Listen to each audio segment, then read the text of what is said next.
In today's video, I'm going to teach you how to use the Loop Over Items node in n8n. If you find this useful, consider subscribing and liking the video.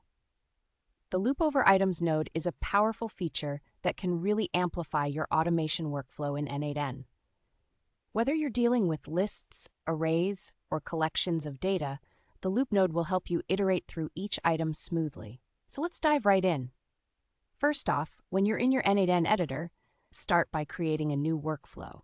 You can do this by hitting the New button and you'll see a fresh canvas to work on.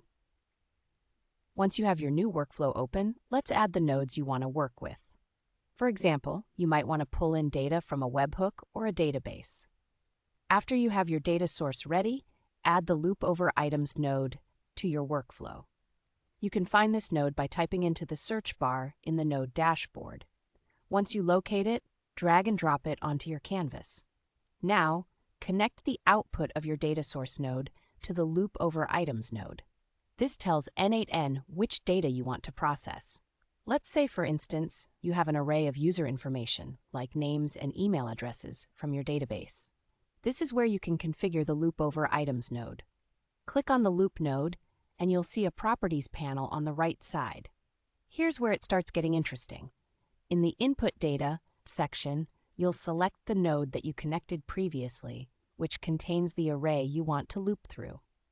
Make sure you choose the array field from your data source, as this will be the input that the loop node processes.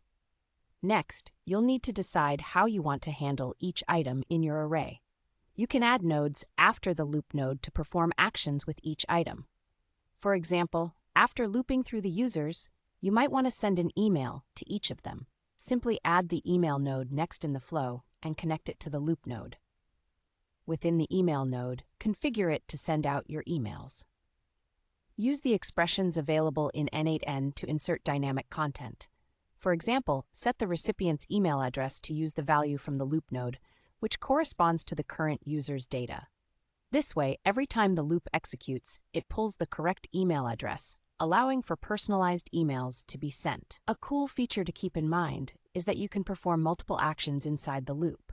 So if for each user you need to log their information, send an email, and perhaps store some data elsewhere, you could add additional nodes connected to the loop node accordingly. Once you're done setting up your nodes, it's a good practice to save your workflow. After saving, you can test your workflow to see how it performs. Click on the Execute Workflow button, and n8n will go through each item in your array, executing the connected nodes as per your configuration. When everything runs smoothly, congratulations! You've successfully utilized the Loop Over Items node in n8n to iterate through data efficiently and set up automated tasks. So there you have it. That's how the Loop Over Items node works in n8n. I hope this explanation has helped clarify things for you. If you have any questions or want to see more tutorials like this, please drop a comment below and don't forget to like and subscribe. Thank you for watching and happy automating!